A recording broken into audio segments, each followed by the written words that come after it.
मित्रांनो नमस्कार।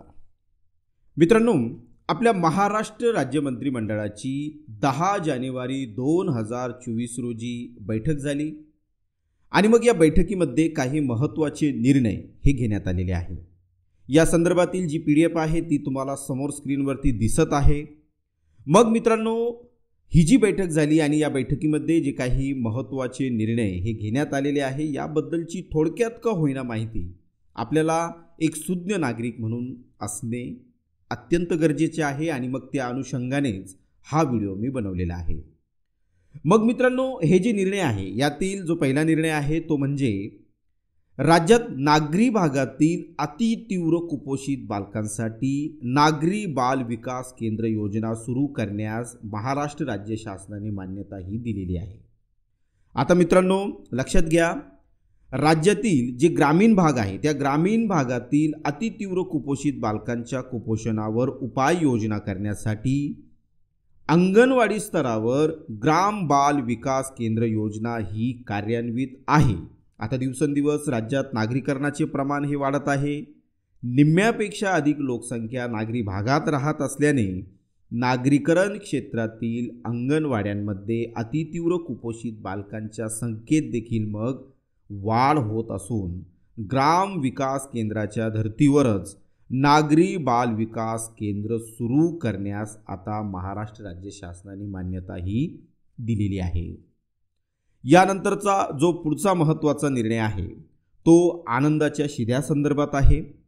मित्रांनो, आपल्या देशामध्ये श्रीराम जन्मभूमी अयोध्या या ठिकाणी भगवान श्रीराम प्राण प्रतिष्ठा सोहळा होणार आहे आणि त्याचप्रमाणे छत्रपती शिवाजी महाराज जयंती या निमित्ताने 22 जानेवारीपासून साखर, खाद्यतेल, चना डाळ, रवा, मैदा आणि पोहे या 6 वस्तू समाविष्ट असलेला आनंदाचा शिदा हा राज्यातील अंत्योदय अन्न योजना व प्राधान्य कुटुंब शिधापत्रिकाधारक तसेच छत्रपती संभाजीनगर व अमरावती विभागातील सर्व जिल्हे, नागपूर विभागातील वर्धा या 14 शेतकरी आत्महत्याग्रस्त जिल्ह्यांतील दारिद्र्य रेषेवरील केशरी शेतकरी शिधापत्रिकाधारकांना वितरित केला जाणार आहे।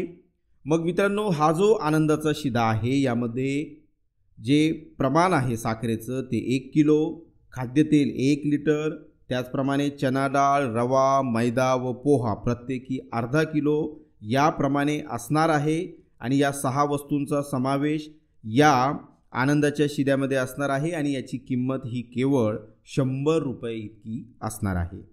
यानंतरचा जो पुढचा महत्त्वाचा निर्णय आहे तो निर्णय सत्यशोधक या मराठी चित्रपटासंदर्भातील आहे। मित्रांनो, क्रांती सूर्य महात्मा फुले आणि क्रांतीज्योती सावित्रीबाई फुले यांच्या जीवनावर आधारित हा चित्रपट महाराष्ट्र राज्य शासनाने करमुक्त करण्याचा निर्णय हा घेतलेला आहे। यानंतर मित्रांनो, जो पुढचा महत्त्वाचा निर्णय आहे तो पंडित दीनदयाळ उपाध्याय घरकुल जागा खरेदी अर्थसहाय्य योजनेसंदर्भात आहे। आता मित्रांनो, या योजनेअंतर्गत घरकुल बांधकामासाठी भूमिहीन लाभार्थ्यांना जागा खरेदीसाठी द्यावयाचे अनुदान जे आहे त्यामध्ये वाढ ही करण्यात आलेली आहे। आता ही जी अनुदानात जी वाढ आहे ती 50,000 रुपयांवरून ते 1,00,000 रुपये करण्याचा निर्णय मुख्यमंत्री माननीय श्री एकनाथ शिंदे यांच्या अध्यक्षतेखाली झालेल्या मंत्रिमंडळ बैठकीमध्ये घेण्यात आलेला आहे। तरी मित्रांनो, ही जी इन्फॉर्मेशन मी तुम्हाला आता या व्हिडिओद्वारे दिली ती मंत्रिमंडळ निर्णय 10 जानेवारी 2024 या संदर्भातील थोडक्यात माहिती आहे। तुम्हाला जर सविस्तर माहिती घ्यायची असेल तर मग हा जो PDF आहे, ही जी PDF आहे, ही PDFची जी लिंक आहे ती मी या व्हिडिओच्या डिस्क्रिप्शन बॉक्समध्ये दिलेली आहे। त्यावरती क्लिक करून तुम्ही सविस्तररित्या ही PDF वाचू शकतात, डाउनलोड करू शकतात। आशा आहे मित्रांनो, ही जी इन्फॉर्मेशन मी माझ्या पद्धतीने तुम्हाला देण्याचा प्रयत्न केला ती निश्चित तुम्हाला यूजफुल वाटली असेल।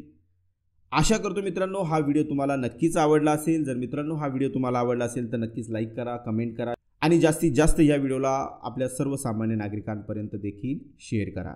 धन्यवाद मित्रांनो।